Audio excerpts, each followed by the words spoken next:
وزیر مواصلات مراد سعید اس وقت قومی اسمبلی میں اظہار خیال کر رہے ہیں۔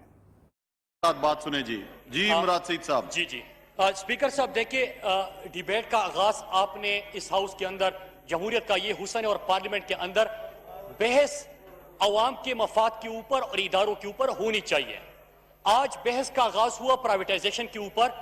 ہم توقع یہ کر رہے تھے کہ ابھی حکومتی پالیسیز کے اوپر شاید کوئی اعتراض ہوگا یا یہ کوئی ایسی تجاویز پیش کر دیں گے کہ جس سے بہتری آ سکے، لیکن پرائیویٹائزیشن کے کون سے حکومتی پالیسی ہے، کیا حکومت کی پلاننگ ہے، کون سے ادارے ہیں، ان کے دور میں کیا پالیسی تھی، یہ کیا چاہتے تھے، یہ کیا چاہتے ہیں، یہ کیسے چاہتے ہیں، اس کا کوئی ذکر نہیں تھا اسپیکر صاحب۔ ایک صرف روز ویلٹ کے اوپر بات ہوئی، اور میں فلور آف دی ہاؤس ان کو بتاؤں کہ پہلی چیز یہ کہ آپ کو کس نے کہا کہ روز ویلٹ بھیجا جا رہا ہے؟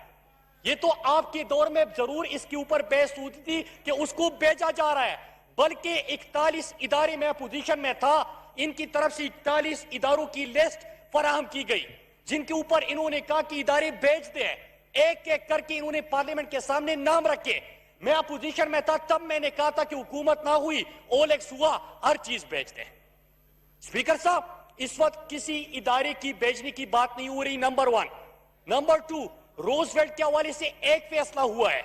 فیصلہ یہ ہوا ہے کہ کس طرح وہ خسارے میں ہے، کس طرح آپ اس کو بہتری کے لیے اس کو کہ ریونیو کا سبب بنے، اس کے لیے کیا ہونا چاہیے۔ پرائیویٹائزیشن کے پاس گیا، پالیسی بننی ہے، شفافیت سے ہونا ہے، پارلیمنٹ جس طرح چاہتا ہے اسی کے مطابق ہوگا۔ کس طرح اپنے دعویٰ کر کے آپ چلے گئے؟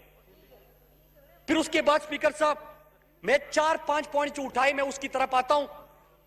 نمبر 1، اسپیکر صاحب انہوں نے بڑی جمہوریت کی بھی بات کی اور سیاستدانوں کی بات کی۔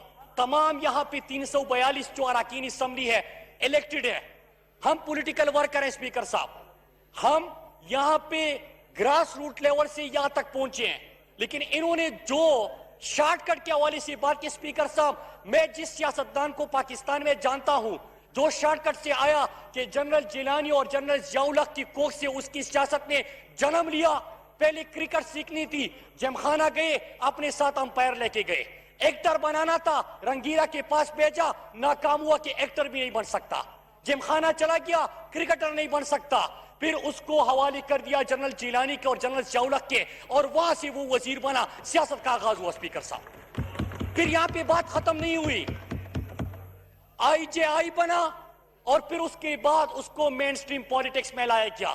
لیکن صرف یہ پالیٹکس نہیں تھی، ہم نے وہ مناظر بھی دیکھے، ہم نے وہ فون کال بھی سنے کہ جسٹس قیوم کو فون کر کے کیا کہا جاتا ہے کہ کس کو اندر کر دو، کس کو فارغ کر دو، کس کا کیا کرو۔ تو اسپیکر صاحب یہ ان کی سیاست تھی، بلکہ یہ تو چھوڑے ماضی کی بات ہے۔ ابھی شہباز شریف کے حوالے سے کیا بات چل رہی تھی اسپیکر صاحب کہ مجھے تو کسی نے کہا تھا کہ آپ کو کوئی عہدہ دے دیں گے، اس لیے شہباز شریف صاحب تشریف لائے ہیں۔ وہ تو ہمیشہ سے شارٹ کٹ کے انتظار میں ہوتے ہیں اسپیکر صاحب، یہ ہوتے ہیں غیر جمہوری رویے، یہ ہوتے ہیں شارٹ کٹ سے پالیٹکس کا آغاز کرنا، یہ ہوتا ہے عوام کے اوپر اعتماد نہ کرنا، اور عوام کے اوپر اعتماد یہ ہوتی ہے کہ 1996 میں پارٹی بنتی ہے، وزارت کی اور وزارت عظمیٰ کی اول ہوتی ہے، کہتے کہ کسی کے کہنے پہ نہیں، عوام فیصلہ کریں گے اور ملک کا وزیر اعظم بن جاتا ہے اسپیکر صاحب۔ یہ ہے سٹرگل، یہ ہے سیاسی جدوجہد اسپیکر صاحب، کسی سے انگلی سے پکڑ کے سیاست میں لے کے آیا، وزیر بنایا فائنانس منسٹر، پھر اس کے بعد وزارت عظمیٰ کی کرسی دے دی، اور ابھی بھی چھوٹا بھائی جو ہے وہ اسی انتظار میں ہے کہ کسی نے میرے ساتھ کمٹمنٹ کی تھی۔ اسپیکر صاحب یہ بات دوسری بات کی۔ تیسری بات اسپیکر صاحب جو پوائنٹس اٹھائے ہیں میں اس سے ہٹ کر بالکل نہیں جاؤں گا، میں اپنے دوستوں کو اپنے کولیز کو یہ باور کراتا ہوں، لیکن اسی انداز سے بات سنیں، اور جو آپ نے نعرہ لگایا تھا اس کا بھی میں آپ کو جواب دوں گا۔ اسپیکر صاحب پھر آتے ہیں کہ انہوں نے بات کی مختلف مافیاز کے اوپر، چیزوں کے اوپر۔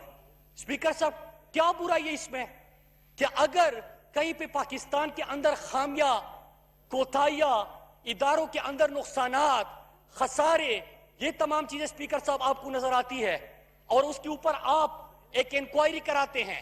سب سے پہلے اپوزیشن شوگر کا بڑا شور مچایا، شوگر مافیا کا ابھی بھی ذکر کیا، آٹے کے حوالے سے بڑا شور مچایا، اس کے حوالے سے پہلے بھی بات کی تھی. اسپیکر صاحب 3 نکات میں آپ کے سامنے پیش کرتا ہوں کہ جب پرائم منسٹر عمران خان نے کہا کہ چینی ان کے دور میں 140 روپے تک چلی گئی تھی، اسپیکر صاحب ابھی تو 80-85 روپے کے اوپر بات ہو رہی تھی اور یہاں پہ انکوائری کرانے کا حکم دیا. کیا 140 روپے تک جب پہنچی تھی آپ نے انکوائری کرائی؟ نہیں کرائی اسپیکر صاحب، اسی لیے کہ آپ کے بھی خود شوگر ملتے، عمران خان کا کوئی شوگر مل نہیں ہے اسپیکر صاحب. پھر انہوں نے جب انکوائری کا حکم دیا اسپیکر صاحب، میں وہی بات کر رہا ہوں کہ جو سوال اٹھائے گئے میں اس سے ہٹ کر نہیں جاؤں گا. اسپیکر صاحب انکوائری کا حکم ہوا، یہی صاحب تھے، یہی لوگ تھے، انہوں نے کیا کہا کہ انکوائری نہیں ہوگی. انکوائری ہو گئی. پھر کہتے ہیں کہ رپورٹ نہیں آئے گی، رپورٹ آئے گی، آ گئی. پھر کہتے ہیں فورنسک نہیں ہوگا، فورنسک بھی ہو گیا. کہتے ہیں کہ ایکشن نہیں لیا جائے گا، انکوائری شروع ہوئی. آج کل کہتے ہیں کہ قیمتیں نیچے نہیں آ رہی، وہ بھی آ جائے گی. تو اسپیکر صاحب یہ تو ہوا. پھر اس کے بعد انہوں نے جو کابینہ کے اندر اسپیکر صاحب انہوں نے ذکر کیا کہ کل جو اثاثے ڈکلیئر کیے گئے اور شہریت کا ذکر کیا. اسپیکر صاحب پہلے تو میں اس ہاؤس کو بتاؤں، مجھ سے یہاں پہ سینئر پارلیمنٹیرین بھی ہے، مجھ سے زیادہ ایکسپیرینس بھی رکھتے ہیں.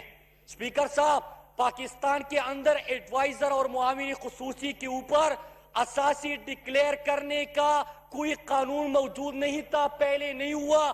یہ عمران خان کا 2011 میں جب اپنے پارٹی کے کور کمیٹی اور سینٹرل ایگزیکٹو کمیٹی کو کہا کہ قوم کے سامنے اپنے اساسی رکھے، وہی عمران خان کا ویژن امپلیمنٹ ہوا کہ ملک کی تاریخ میں پہلی دفعہ ایڈوائزر اور معاون خصوصی کے اساسی ڈکلیئر کیے گئے.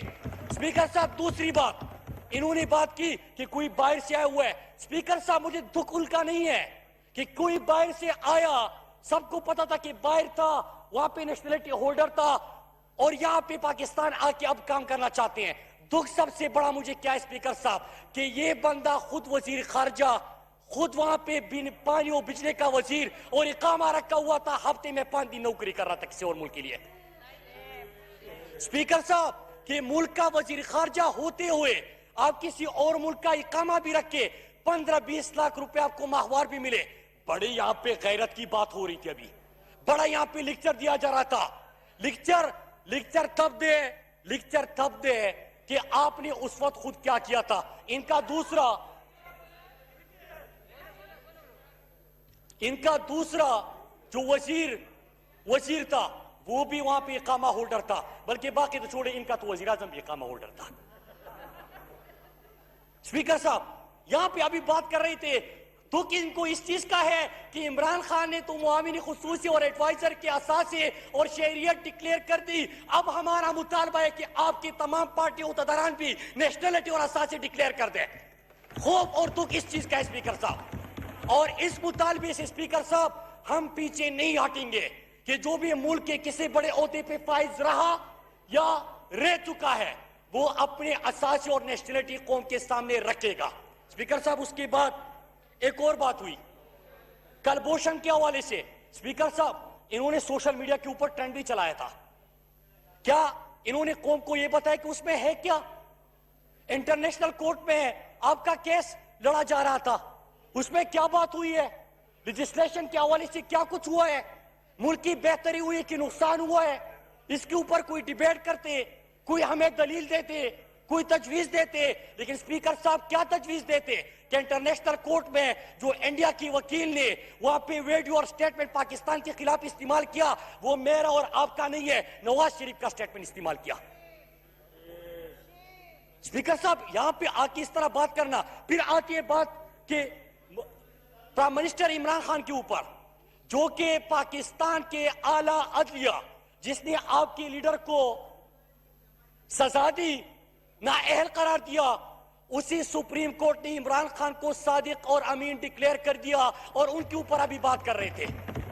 اسپیکر صاحب جب بات کر رہے تھے میں ذرا آپ سے ان سے سوال کرتا ہوں، یہ موصوف وہ تھے یہ اداروں کے اوپر کبھی ڈیبیٹ نہیں چاہیں گے، پرائیویٹائزیشن کے اوپر آج ہونا ہی چاہیے تھا کہ ہمیں آئینہ دکھاتے، ہم سے سوال کرتے، حکمت عملی کے اوپر بات کرتے، اس کے اوپر سوال اٹھاتے، پھر تجاویز سامنے لے کے آتے کہ ملک کے اداروں کو کس طرح بہتر بنایا جا سکتا ہے. اسپیکر صاحب وہ نہیں کیا، بڑے دبنگ انداز میں گفتگو کر رہے تھے اور احتساب کی بات کر رہے تھے، ٹرانسپیرنسی کی بات کر رہے تھے. اسپیکر صاحب جب پاناما آیا